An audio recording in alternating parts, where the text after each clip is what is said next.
Welcome to the fifth episode of the Busy Plugin Developers webinar.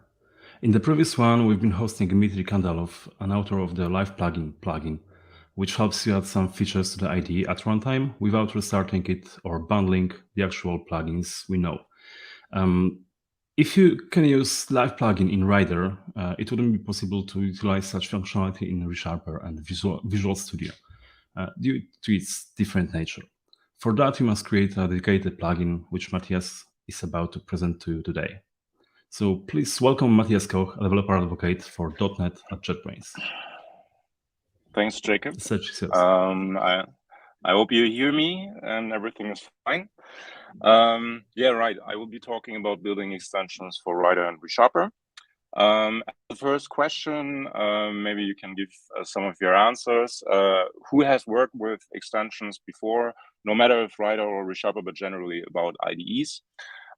In the meantime, once I get the right button, I will introduce myself very briefly. My name is Matthias. I come from Munich. Currently, we have Oktoberfest. I work as a developer advocate at JetBrains. I was generally interested very much in developer tools even before that. And I also like to call myself a DevOps enthusiast and open source evangelist. Okay, the first question then regarding plugins would be why? Why would you want to write an IDE extension? And there are several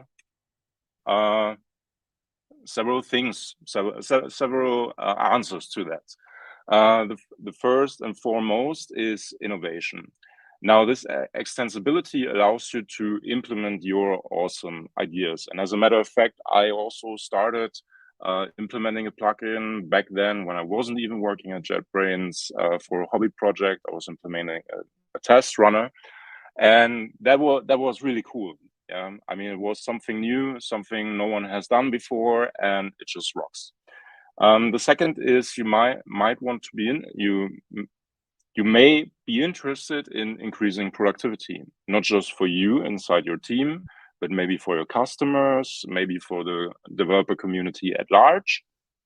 And then always you can ask the question, what if I could, optimize this or that process of the development life cycle? Beyond that, you can provide support, additional support for tools and framework. Because otherwise, I mean, tools, they're bound to CLI tools, and maybe you want to add something in addition. Frameworks, they're bound to the type system, to the compiler. Maybe you have more knowledge that you can put in a plugin, and this plugin provides you with more value or a faster way to do things. And lastly, meanwhile, we do have this in our marketplace, a way to monetize your ideas. So this is, I mean, I wouldn't say it's a fast way to get to money, but it is a way. There are several plugins which are paid, and they're doing fine, but it's also a lot of work, I should say.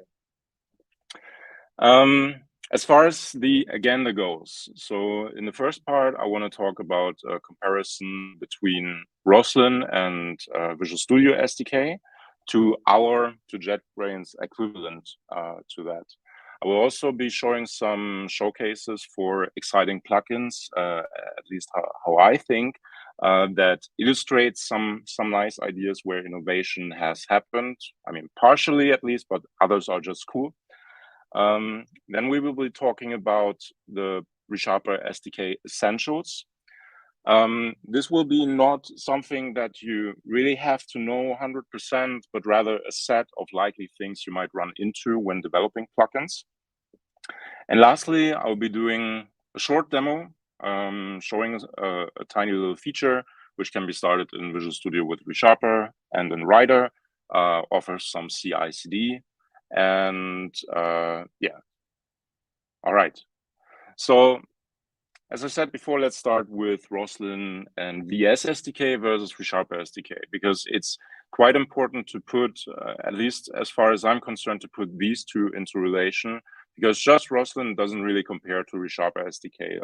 You could say the equivalence is just a part of the ReSharper SDK. So let's also compare it with VS SDK. For Roslyn, key aspects of it, it's an immutable model. It works lazy. It's thread safe. there's some nice work by Neil Gafter. It's based on scientific work by Neil Gafter, and but we can say that many of the Roslyn things work in all IDEs, so including Visual Studio, editors that use OmniSharp, Rider as well, and that includes analyzers, code fixes, and source generators. Yeah? However, Roslyn has been since its invention, let's say, limited to C# and Visual Basic. On the other hand, we have the VS SDK, and for that, I think it's fair to say that this is only for the proper Visual Studio version, so not Visual Studio for Mac or Visual Studio Code, but really just for Visual Studio.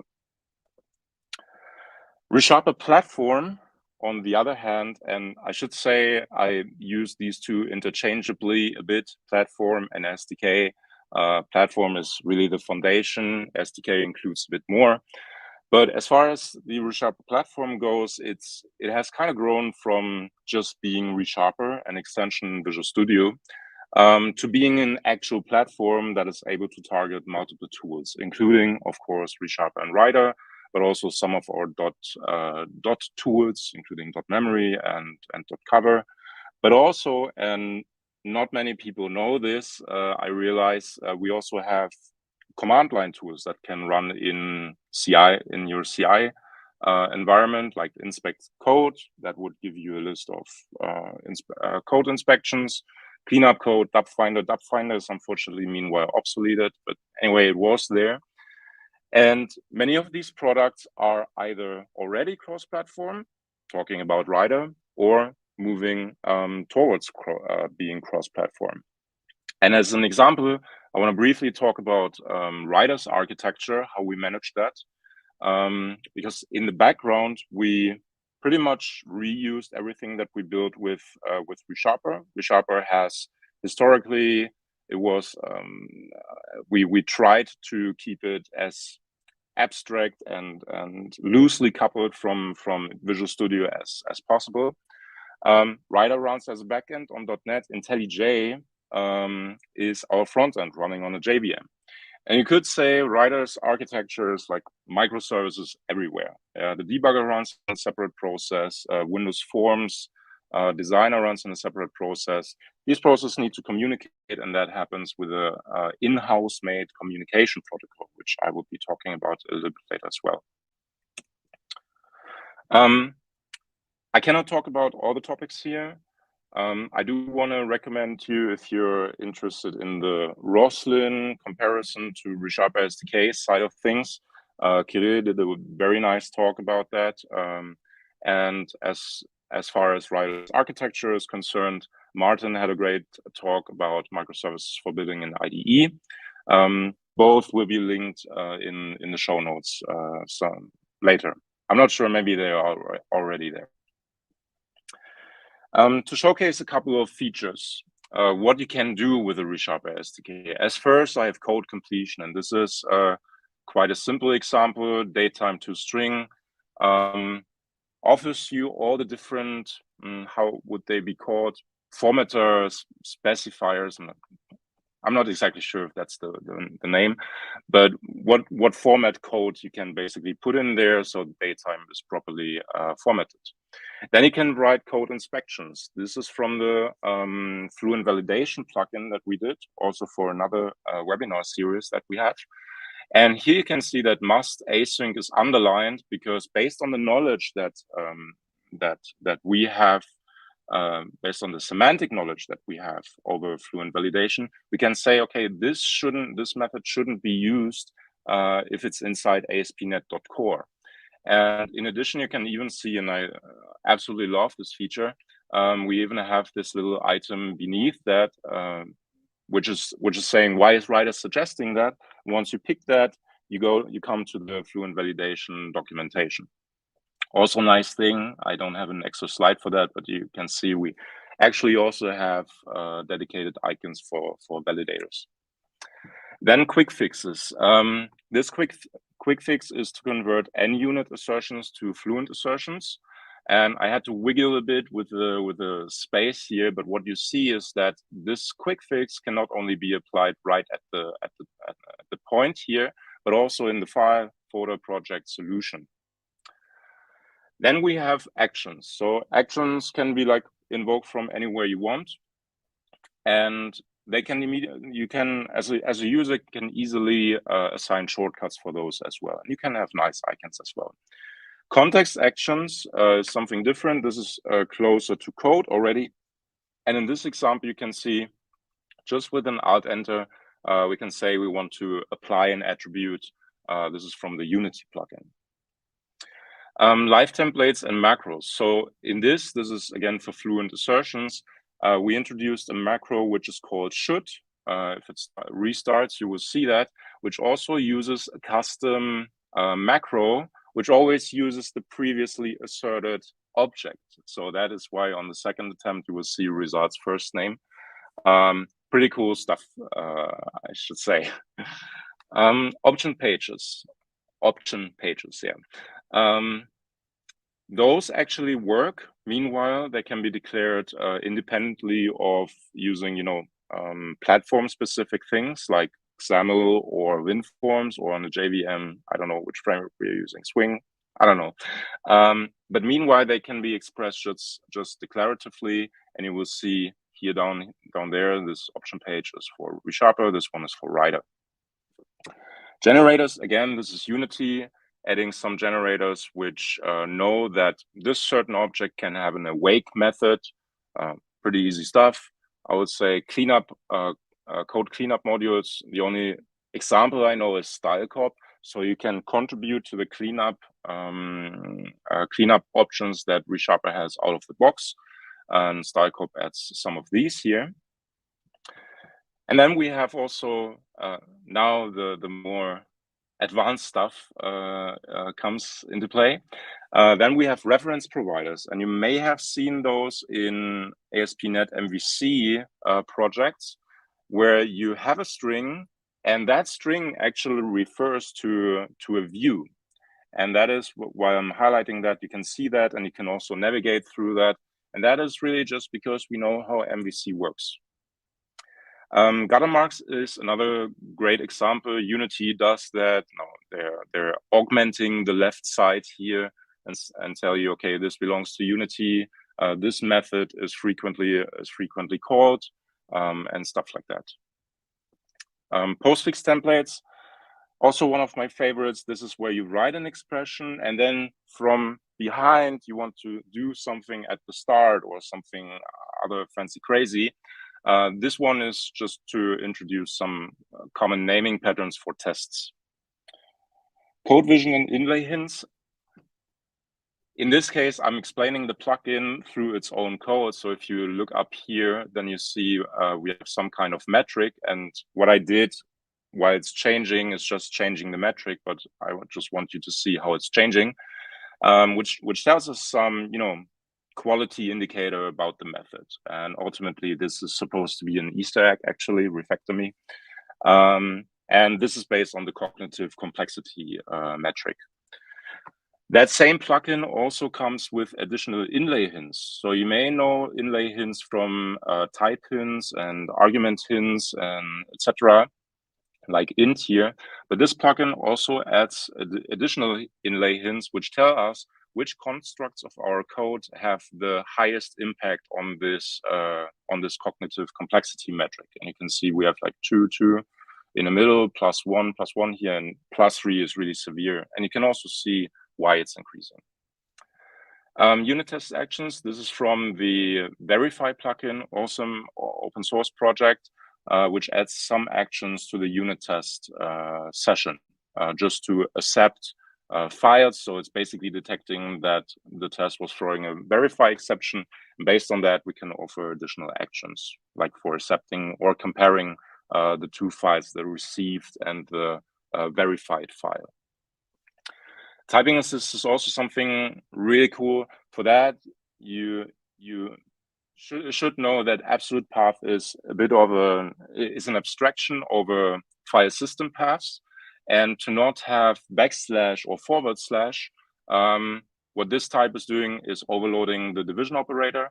And when you look closely, so this is not cutted or anything, but right at the end of the string, I'm typing a slash, and this typing assist will automatically convert it to an actual division operator and do the slash outside for me. Tool windows, this is some experiment I did. I unfortunately never could finish it. But in this case, we're adding a tool window, and this tool window gets its information from the class definition here. And through the way how the code is structured, we can build a dependency diagram here. And this is running in Chrome Embedded Framework, I think it's called. This can also work cross-path with a little bit of tweaking in on both products, ReSharper and Rider. But basically, you also have interaction with the code. Yeah. And language support, this is probably the hardest, I would say. This is SpecFlow introducing their, I'm not sure if it's really called Cucumber, but anyway, it's a custom language. And you can see we have code completion here, we have navigation there, and many other things actually. All right, with that, coming to the second part, which is ReSharper SDK. And for that, I do have to make some introduction. The ReSharper SDK is pretty much the whole code base, what we have. So you get the extension points that any other of our developers get. Because of that, it can be overwhelming, yeah, of course. But I cannot stress this enough. What I talk about, you don't need to know everything immediately and in and out. It's just good that you have heard about that. And if at any point you have problems, then do make sure to contact us. We have a Slack, internal and public. We have docs, which should be updated, I'll be honest, but some of the key principles are still the same, just the examples. But yeah, reach out. We would hate if some crazy idea, nice idea gets abandoned just because, you know. And I should also say it's quite frequently that anyway we should help because depending on different factors, you have to take this or that way. It's really complicated sometimes. Also, this is, and I hope I get invited to this webinar series more often, maybe to talk about specific features. This is also good to have a reference for later. Okay, but speaking about SDK essentials, I'll be talking about component model and zoning, lifetimes and data flow, documented project model, then program structure and interface. This will probably be the most interesting part. RD protocol, that is how Rider communicates with the ReSharper background process, and testing. So let's start with the component model. And components are pretty much all classes marked with these two interfaces. These are the most important ones. There are others, but these are the ones you should know about. And those classes marked with those interfaces get instantiated automatically. And they can also depend on each other through, you could say, dependency injection. So basically, they're also loosely coupled. And this even supports dependency injection from Visual Studio components. Now, to take an example, this is my component, shell component with as an attribute. So this code that is inside constructor will run on startup when Rider or ReSharper starts. Here are a couple of common components that you can inject into your component through the constructor, like iLogger. Most of the left part, I think, are shell components, with exception of document manager, I think. On the right-hand side, you see solution components. And to put this in example, here I have a solution component. So this one gets instantiated once a solution is constructed, is available. So we can also inject the solution in a logger. However, and this is, you should actually see this, you will see an exception, for instance, if you try to inject the solution into a shell component, because this component should be instantiated before we even have an I solution, so this won't work. Acquiring components. So some extensions cannot use this constructor approach. For instance, iAction, QuickFix, bulb action, etc. In that case, you have some some other ways to reach the solution and other components. The main goal usually is, at least for me, I do it this way, is always to get to the solution, and from the solution you can get to any other component. So once you have the solution, you can, for instance, get the PSI services. That's also a solution component. Then my component, assuming it's a solution component, or it could also be a shell component. From a tree node that concerns abstract syntax tree, you can get to the solution. Sometimes you get an A data context. From there, you can ask for get data and then put this long thing there. And the last resort, usually, and I think it's for performance reasons, is using the shell.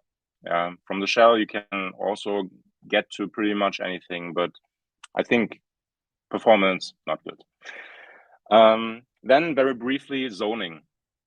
I already talked about that the platform targets different products, and zones are a way to declare for a component or is a way to declare for a certain namespace in your project which components are required. So that could be, for instance, I'll make this example, the cognitive complexity metric has an option page, but also has inspections. Now the inspections can run in inspect code on the command line, but the option page not. So this namespace where the option page is located should be marked with a zone telling, okay, for this I need the UI. And we do have the separation of zone markers, which basically say, okay, this namespace requires this, and zone definitions, which is more like a reusable zone that you can then require. To put this in an example, in this case, I use the verify plugin. This requires PSI languages and requires the unit testing part. Some other common zones, not so important right now. Then next topic, lifetimes and data flow. A lifetime is a way to manage an object's lifetime. Yeah, and it probably will remind you of a concept similar to cancellation token and cancellation token source, where you can register something. In this case, we can register cleanup code. And just like with the cancellation tokens, we also have the concept of a lifetime definition, which is the owner. So the owner decides when cleanup code gets executed. And lifetime as a consumer. So as a consumer, you can attach cleanup code. Actually, not only that. So attaching cleanup code could be achieved with on termination and then putting in action. But you can also add idisposable objects. So not to completely forget about that approach. If you ask why not idisposable, this is a bit of an issue because otherwise we cannot have this ownership. Yeah, that's the key part.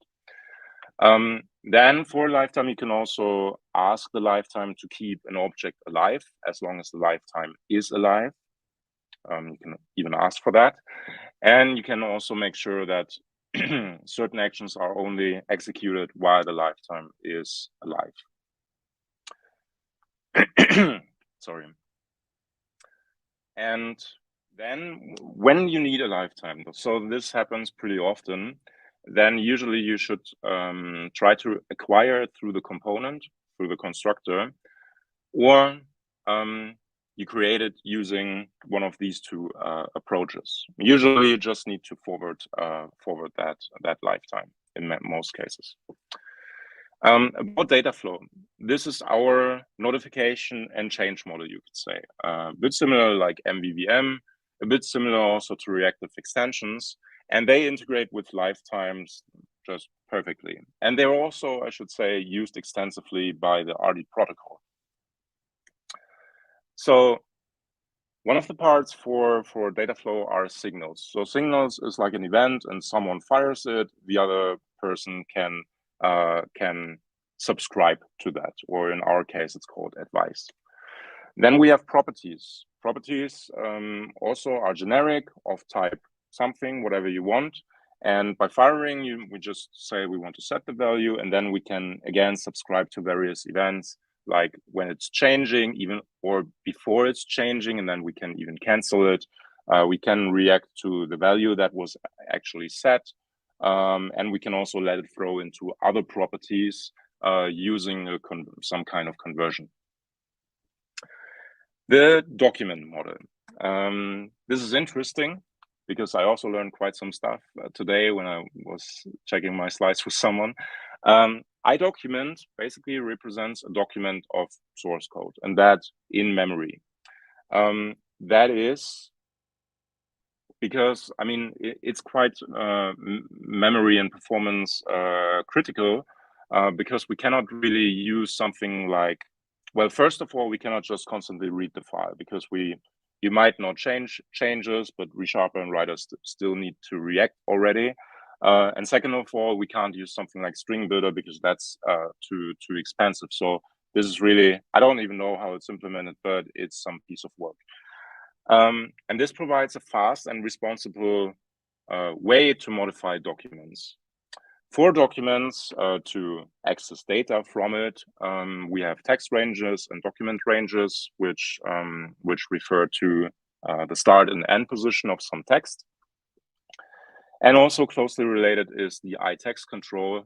That is an abstraction for editing iDocuments and in IDEs. That is, you could think of it that a document has an iText control once it is opened as a tab. Yeah. Once that happens, you have a text control. And that allows to modify the caret selection and even emulate typing and invoking actions. The project model, also fun topic. Basically, it's quite close or reflects the structure similar to the Solution Explorer. Yeah. By doing so, it provides information about the solution, projects, properties, and items, and source files. Now, the reason this is needed so badly is because ReSharper and Rider should basically have the same view on the source code as Roslyn, the compiler, which ultimately compiles your code.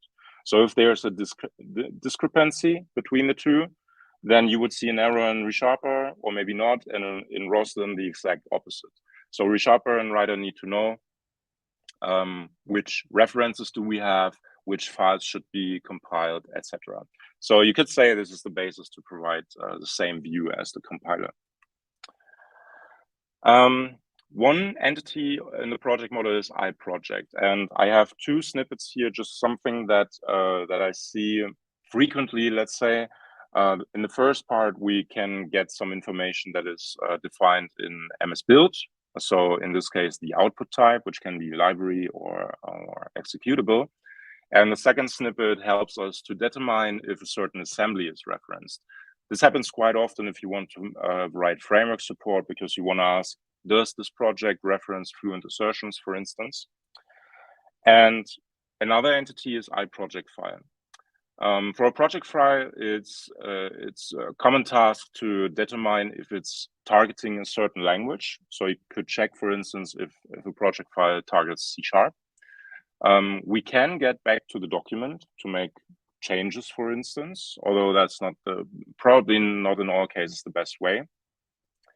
And we can also get to something that I will be talking about a little bit later, to C files. Now, this is the program structure interface, and quite important for that is a project file right here does not always have a source file. It depends if ReSharper handles that language, like C#, etc.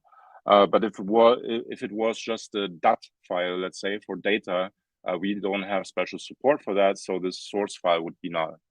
But let's assume this is a C# file, then we can get to the abstract syntax tree through get only PSI file and then dropping the language as a generic parameter here. Now, you might wonder, why is it called get the only?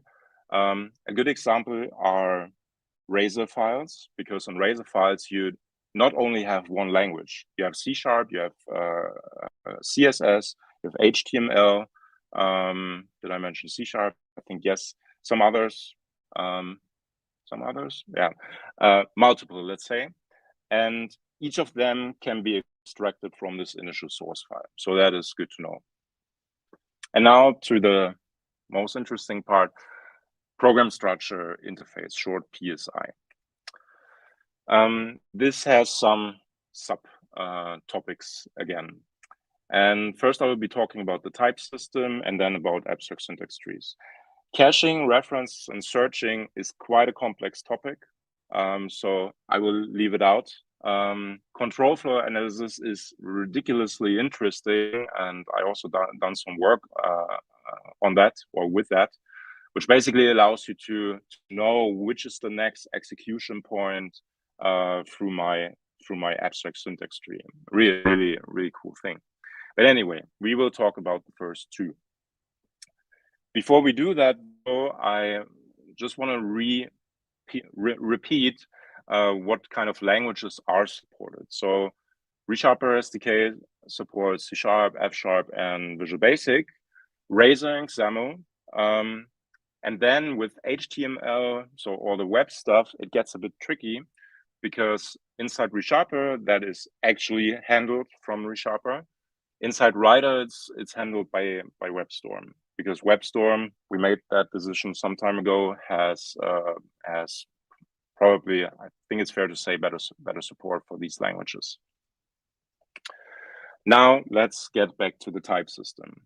And for the type system, we could say this is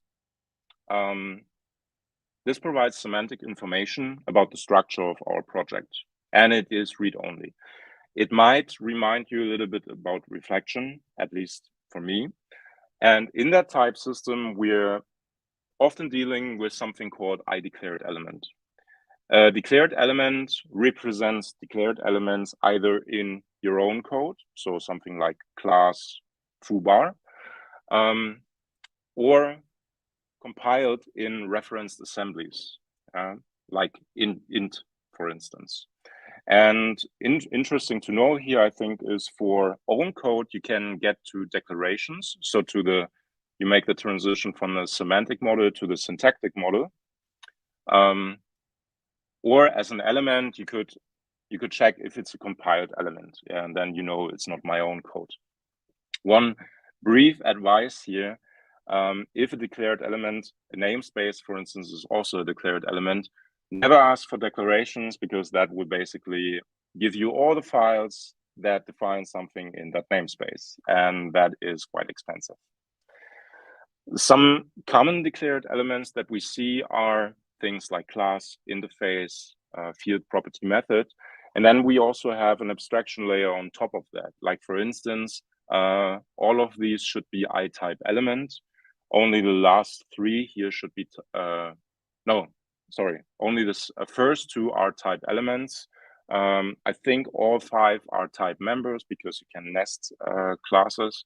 Interface you can't put something in, so I'm not sure there. But anyway, all of these can own attributes. You can put attributes on all of them. And some of them are functions. Constructor, I think, is missing. This hierarchy is immensely big. And what I can recommend is, once you have something, and let's say you work with iMethod, but you try to find, is there a better abstraction maybe, then do use the type hierarchy diagram, because it really helps you to understand how the types, how the interfaces are structured. As an example, and again, this might remind you of reflection.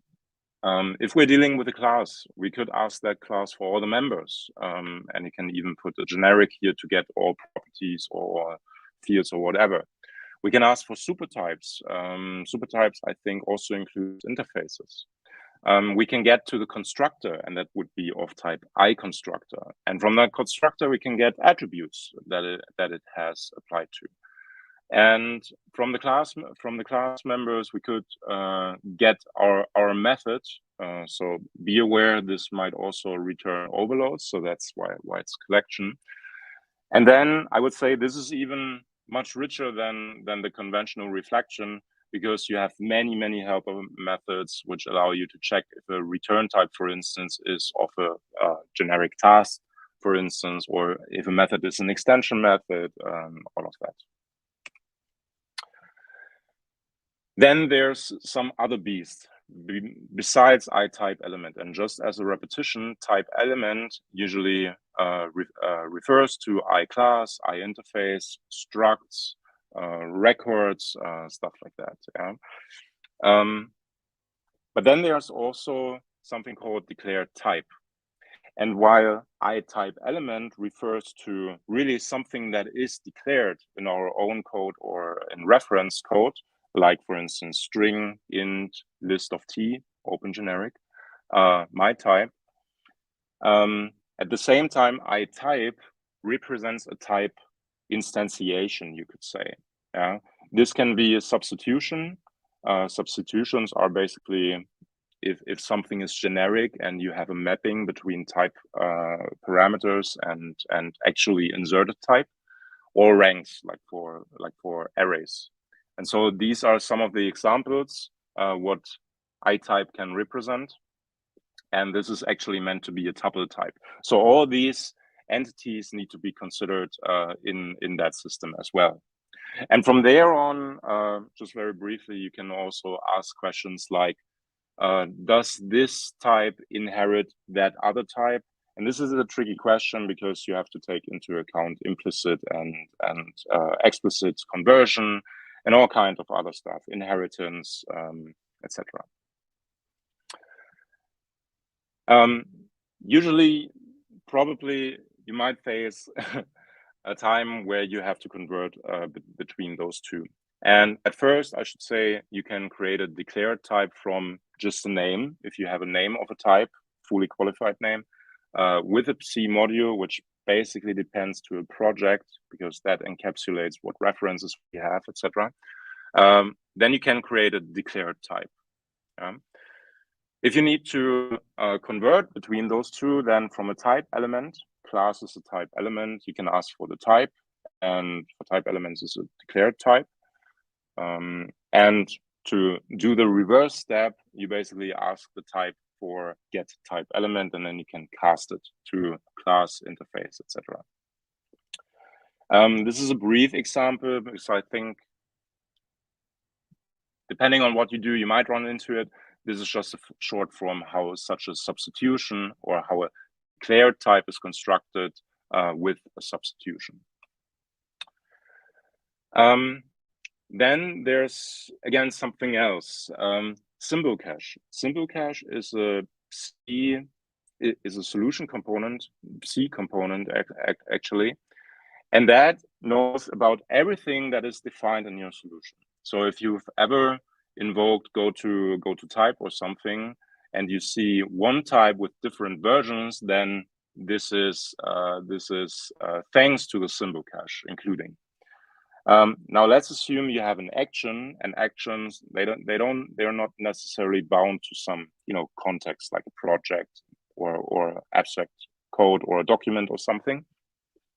With a symbol cache, you can basically ask for the whole solution, give me all the type elements that match this CLR name. Yeah, and that could be multiple. Yeah, in some cases, depending on the versions, like I said. Okay, PSI abstract syntax trees. Again, a fun topic. Foremost, back into comparison with Roslyn, our syntax trees follow a mutable model, and that also means that we require read and write logs. Yeah. Some nice facts besides: the most common or the most base interface is i3 node. So everything inside the syntax tree inherits from i3 node. And the root node is of type i-file. Could also be i-C# file. So again, often you have to try to, through debugging, you quite often also, at least in my case, see if you can find a more appropriate abstraction. So if you're dealing with a file, you might check, maybe it is a C# file, then I can do something more with it. But anyway, back to syntax trees. I think they're similar, or it's nice if you have some experience with linked expressions. They're like an entry point to abstract syntax trees. But it's definitely, from a higher level perspective, similar to Roslyn. Although the models are different in terms of nodes that we have and also in regards to immutability, but you will feel familiar. Yeah. Exploration of syntax trees can be done in two ways. Now, the first in ReSharper is the better because it reflects our model through the PSI viewer. The second is Roslyn. Roslyn is an extension to Rider, and Roslyn provides the Roslyn representation. Now, I do give a warning. Again, our models are not exactly the same. But it's good to get some general feeling about it. So for instance, if we have the selection here, which is a ternary conditional expression, then you can see on the right-hand side, this syntax node actually has a parent, which is the return statement. It does have some first expression, like the condition, then a question mark, then another condition, and then the colon, etc. Yeah, this is just to learn more about syntax trees. And some common syntax elements. I think this looks familiar, at least on the left-hand side, because we had some of these entities already just without the declaration. So again, we have iClass, interface, class-like. This is something in the middle even, method, etc. Attributes owner again. But through syntax trees, we also dive deeper into method bodies, and that means we are faced with with expressions. I use C# in this case. With statements, we have invocation expressions. We can deal with lambda expressions. Argument. At first, you might think, okay, an argument is always an expression, but wrong, because arguments can also have argument names. So this is kind of how things are structured. Literary expressions also are quite common, at least for me.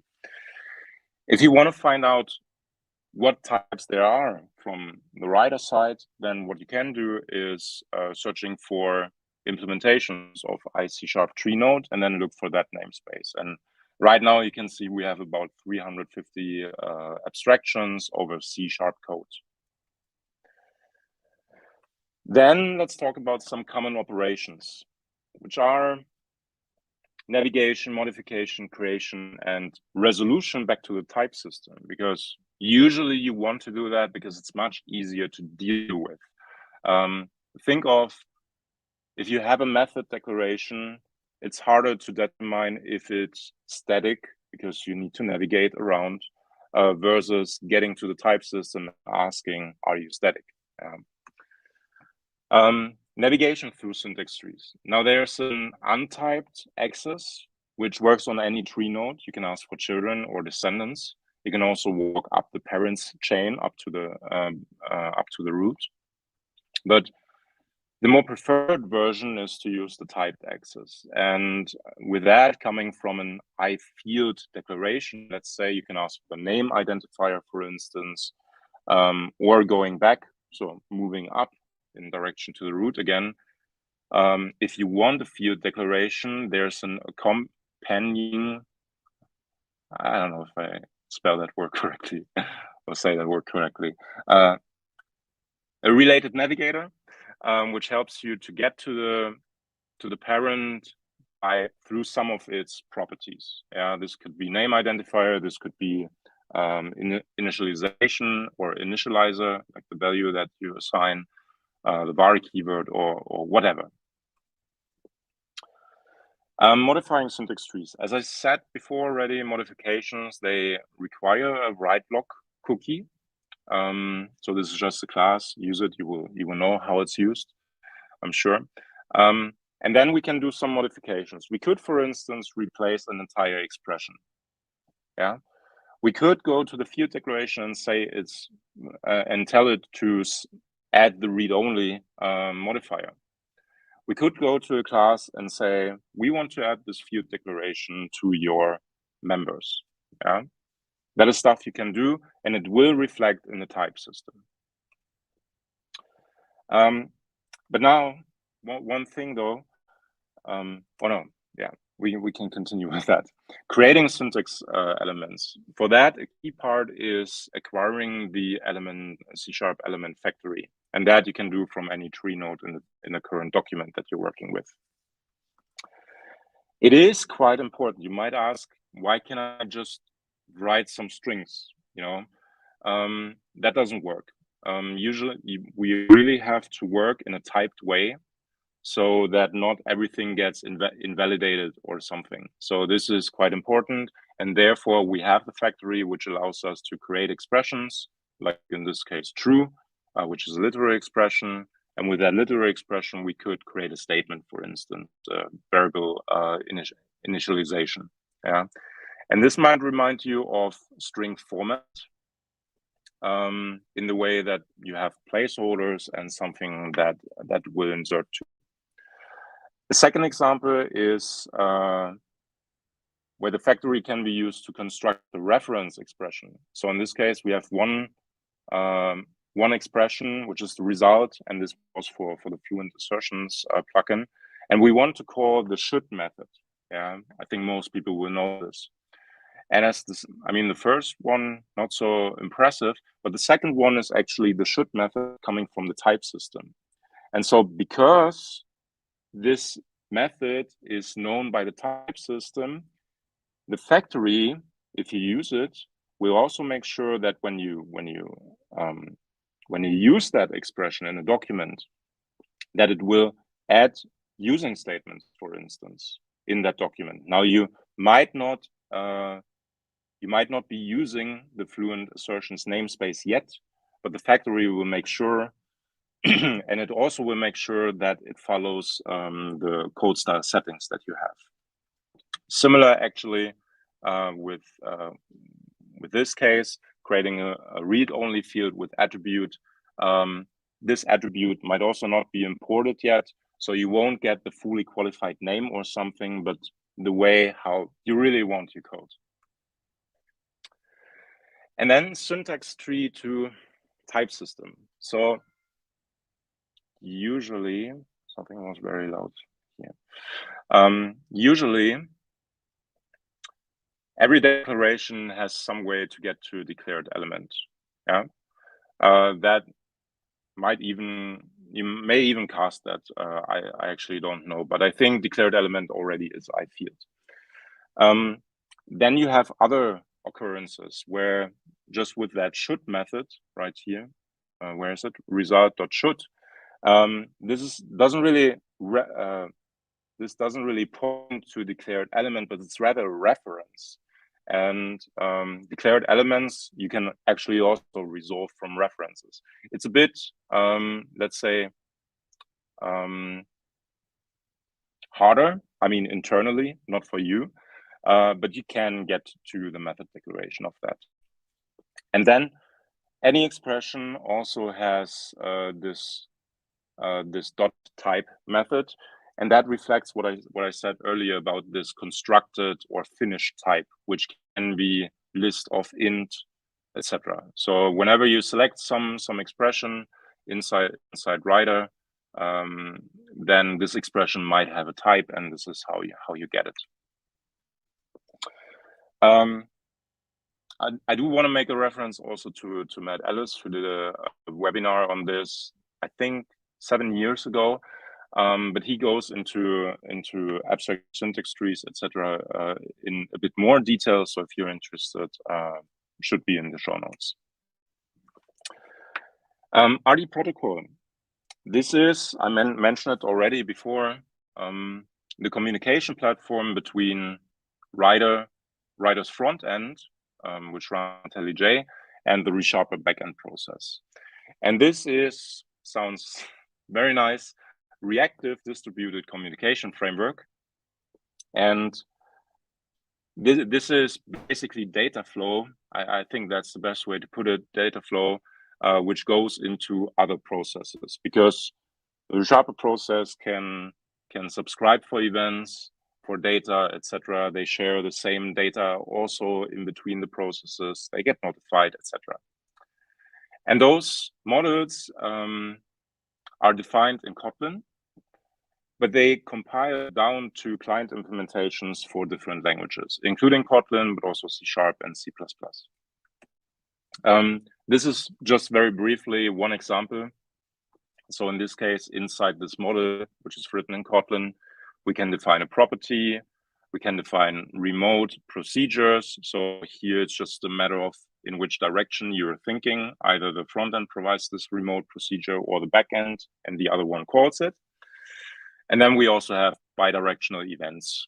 Yeah, there's a lot more actually, but those are some things worth knowing. Testing in ReSharper is also quite interesting, because we're dealing with functional tests, not unit tests. So by functional tests, I mean that our infrastructure usually loads the full solution with projects, with source files, to be as close as possible to the real world. And what we facilitate in those tests are code files. Now, code files, you could think of it as a file that you could think of it as a file that has the verified results, and while tests are executing, a similar file should be produced, but it may be different because of bugs, etc. So it basically tries to verify the test based on what it got versus what was verified. I think that's the best way to put it. And those code files also have different macros. Like, for instance, you can emulate the text control, where you say, okay, for this test, my cursor is right there, which is important for quick fixes, for instance. Or you have a selection, which might be interesting for refactorings, and many more macros, actually. Some common test infrastructure. I don't think we need to go into that in too much detail. And this is an example of a test file. So this is our input, and what we are expecting is basically here, that from here to there we receive an inspection. And this is exactly what the code file tells us, that at this point we have an inspection. And if something is differently created for the received file, then you basically see an error. Okay, now in the last few minutes, I want to talk about the plugin templates. The demo really isn't too long, unfortunately. I wish it was, but yeah. Plugin template. This is works as a .NET template. So basically, you call it with .NET new. We do have a separate repository for that, which I will show you in a moment also. And this template allows you to get started with plugin development really, really quickly. Like, you can run and debug in ReSharper and Rider, and noteworthy in experimental instances, so you don't mess with your environment. And starting and debugging usually happens through run configurations, although I have to say, in certain conditions, debugging needs some workaround. Like, for instance, debugger.launch is my preferred. Debugger.launch is my preferred way, because it's the quickest. You don't have the debugger attached while it's still loading, and you don't waste unnecessary time. But this only works on Windows, and you have to enable the Rider JIT debugger. On MacBook M1, for instance, the run configurations don't work with debug yet, so you have to refer to attach to process action. But generally, on all platforms, you can debug. It's just a matter on how. And as the last part, this template also integrates GitHub Actions workflows for CI/CD. All right, and let me just briefly show you how it works. Or let me first show you the plugin repository. So JetBrains /ReSharper Rider plugin This repository has not only the template to download under releases. From there, you can download it, and on the README, you can find some instructions how it's installed. But it also comes with some samples. We will look at one of the samples, actually, code inspections, in a moment. But otherwise, you should be able to clone that and execute on your local. Can't hear you. Someone said can't hear you. Is that true? Jacob? It's okay. Okay. Then please increase volume or reload or something. I don't know. Okay, where was I? Yeah. Usually you should be able to just clone this repository and execute it. On Windows, I have to make a note. Try to put it in a folder that is not already quite long, because Windows has an issue with paths once they exceed a certain length. So it is quite important to, at best, put it under C, under the root node of your disk. Yeah. Okay, so I have the code inspections plugin loaded here. And if you look at it, you can see we have different projects for, one is for ReSharper. There I usually drop the name, but for Rider, it has .rider. There's also a test project, and we do have a change log, which comes with it, some readmes, etc., and some files we can increase the versions. There's actually also a tool for that helps you to update versions, because it's not exactly easy. But yeah, the tool is, I think, also referenced in the repository. And now from here, let's actually start it, because we have our Rider plugin here, which defines a problem analyzer. That is the foundation to write code inspections. So something like that, basically. Oh, that was not intended. Highlighting is a representation of that. So here we can write something like, yeah, we have a fancy message. And we actually also have a quick fix to fix that, to fix something. Now, what is it we are fixing? This implementation is really easy, because all we do is, from a method declaration, we ask for the name identifier. We check if the name is all upper. That is what we want. If that's not the case, then we create a highlighting. Yeah, and that we should actually see if we execute that. And by the way, this is always funny, because when I talk to our devs and I show something in the plugin, then they're seriously jealous that this whole boot up process is much faster than if you would work on ReSharper or Rider as the full-blown project.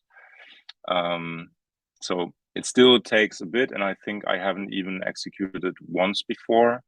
Not exactly sure, but it's quite fast. It takes usually for me about 20 seconds, maybe sometimes even less, 10 to 20. I think actually it was ready already, but it was on another screen.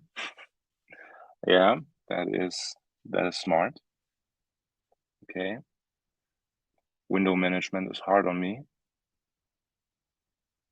and also the mouse. Okay, let's give it a moment.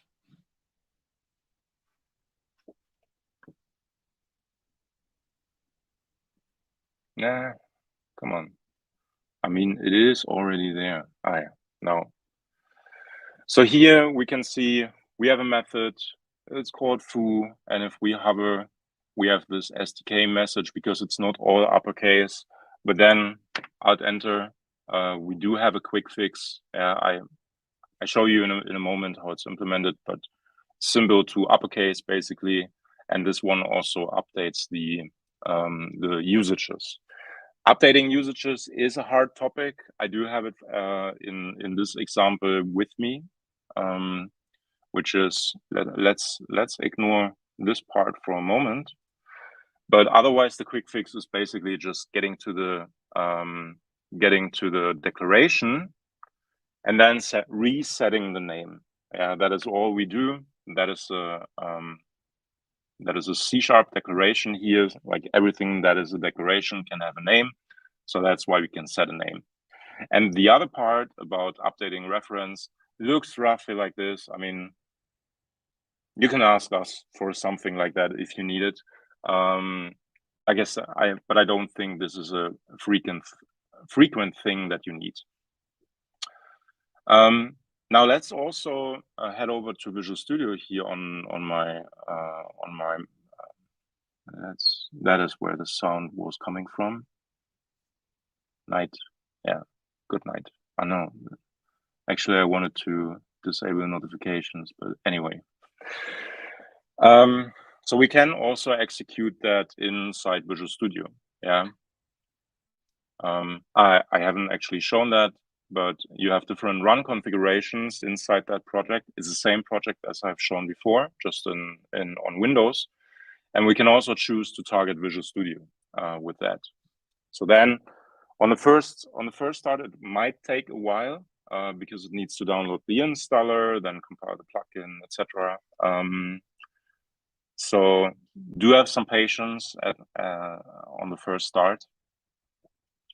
But otherwise, this is the same implementation.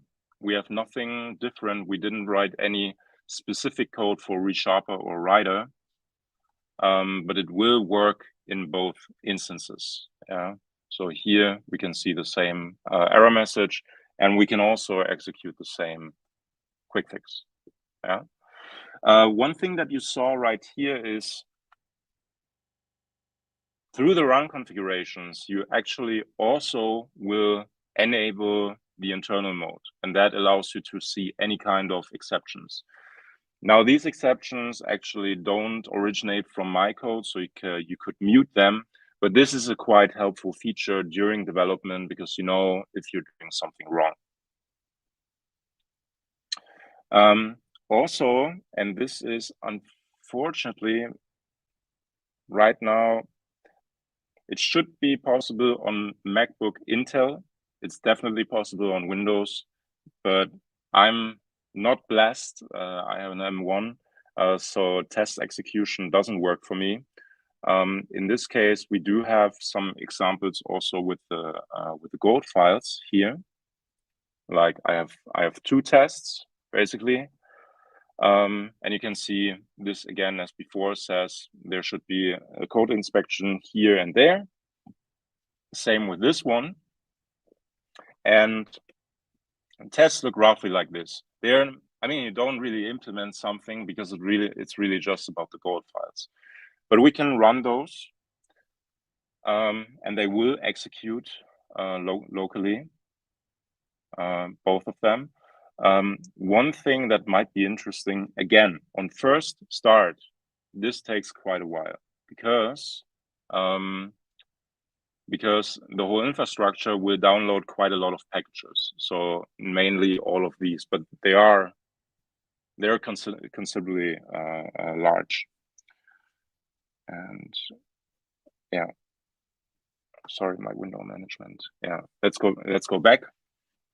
So in this case, we see first one passed, the second one has an error. Yeah, this is actually the same error that we would also see if we use GitHub Actions. So in this case, I've already committed that. And we can see here, for instance, this one has failed. Build works, tests not. And this has integrated the GitHub Actions logger by Oleksiy Holub, which is really cool. So you will see a short summary also on CI about what has failed. So in this case, we see foo and bar both have no inspection, but they should have one. So that's the last task for today. We're going to try to fix that, and it will be really easy. So let's go ahead over here. We also see the test has failed locally. But let's go into problem analyzers. And after a while, I don't dare to say immediately, but we see that we use the iMethod declaration abstraction. And as we've seen before, we're dealing with a field and a property. So method declaration doesn't quite put it. So we need to find an abstraction that is that works better in this place. And we could, for instance, okay, all our declarations, but let's go with member. If you search for member, you can see, right, type member declaration might be a good choice. Yeah. So if we change that, that I didn't want to do, I type member declaration and put it in all the places, because I mean, this is for the analyzer itself. And this one has a comment. So you might ask, why do I have to put this here as well? But this is to make some kind of optimizations. And now, okay, type member is not a good choice, apparently. Let's try this again. I think there was something, class member. Class member was the one that I used before. Class member. It takes a bit of time to find the correct one. I won't deny that. But in this case, let's try it this way. Okay, and now we can execute our test again and see if it works, because the gold file test still says, okay, I'm expecting an inspection here, but the received one, and I think it should also be, no, it's not there. Okay, but anyway, now it succeeds because now we actually have that inspection there. Okay. I forgot one thing. In Rider, I also wanted to show you attach to process. So if you, it's on my other screen, attach to process. And usually what you do is typing backend here, and I think these two are the same, if I'm not mistaken. Or no, usually I pick the first one. I have some leftover process probably, but just use for search for backend. Then you can attach, and then you can also debug as usual, and go into a problem analyzer, for instance, set a breakpoint, and you can see now it's loaded already. Let's make some changes really quick. Yeah, exactly. And then from here you can, this is a bit of playing around. Yeah, we can get the text of a syntax element. We can ask the element for its declared element. We can ask for what type is it.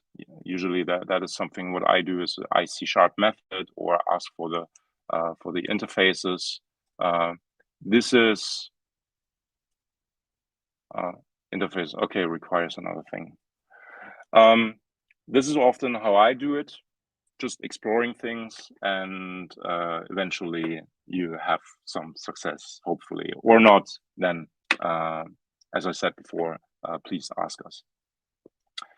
Okay, so as far as I'm concerned, this is the end.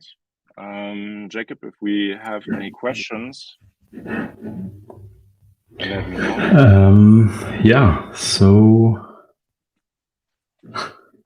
the first question would be,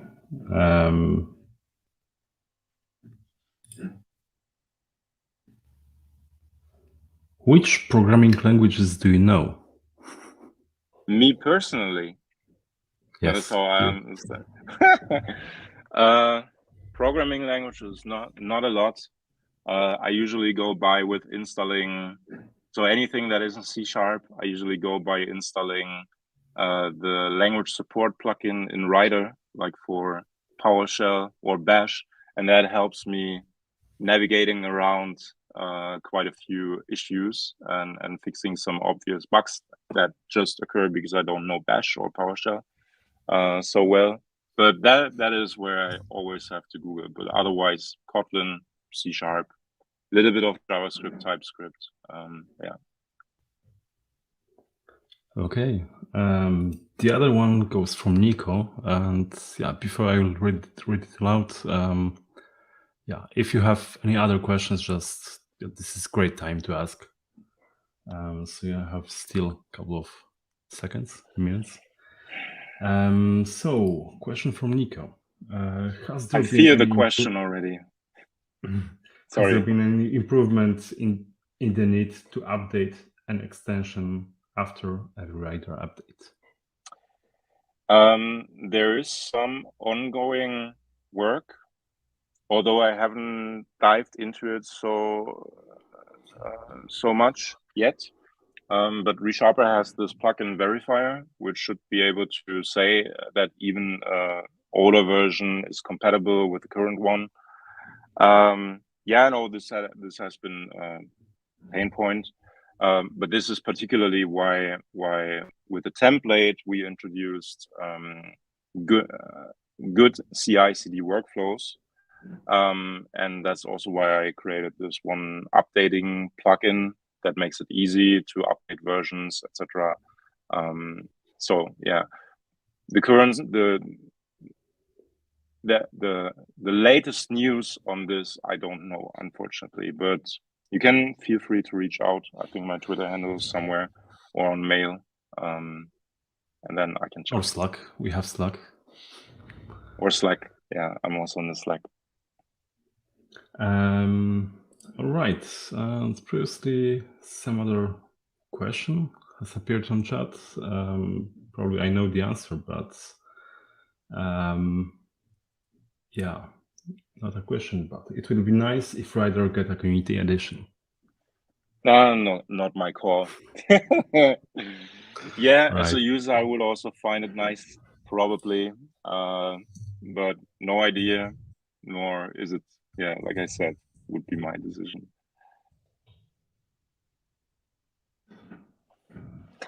I must say I'm jealous about IntelliJ that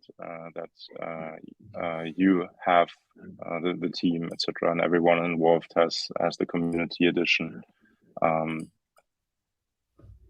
And Python has seen 3 editions: community and educational. Yeah, educational, exactly. And yeah, well, new question has appeared. Will Rider support C++? As far as I know, it does already to some extent. Yeah. I mean, this is, yeah, the question is not really about the topic, but I will still try to answer. Unreal is based on C++ as far as I know. So there are some abstractions about C++, but you can ping me somewhere else and I will get the best definite answer.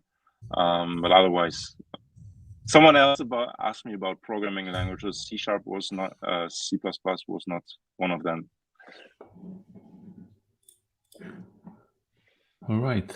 I just posted a link to our JetBrains Platform Slack, where you can find Matthias and Matthias and the other folks from Rider team, other advocates and actual developers. So we're all there. Okay. Currently, we have no more questions. So thank you very much. Like... Yeah, and yeah. This slide. Yeah, I put the last slide on. Yeah. Yeah, thanks also from my side.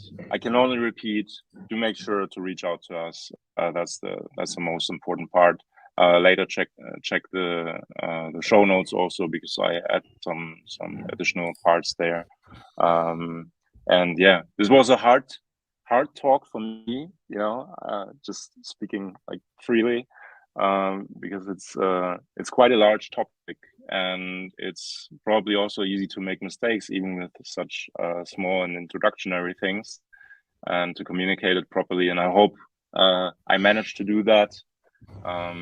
Otherwise, we're always free to talk with you. And plugin templates just make everything easier. That is one thing I can say. For a very long time, setting up the development process with plugins was a real pain, because you had to do packaging by yourself. You had to, particularly with ReSharper, it creates packages and files like everywhere. So I'm very glad that finally we have this infrastructure of scripts that make it easier to start it on both platforms or in both products. And the workflow, the CI/CD workflow, was one of the very recent additions. Because me personally, I don't deploy that way. Yeah, we use TeamCity for that. But I do realize that as a plugin developer outside, this is really helpful. To have something running in CI/CD, doing the deployment. By the way, one thing I didn't mention is deployment is on the first time you need to upload it yourself, the package. On the second and further times, it can be done from GitHub Actions. I think we had a webinar about this as well before, right? I mean, in this series. Right, exactly. Yeah. All right. I think we hit the end. So again, thank you very much. Thanks everyone for joining. See you next time. See ya.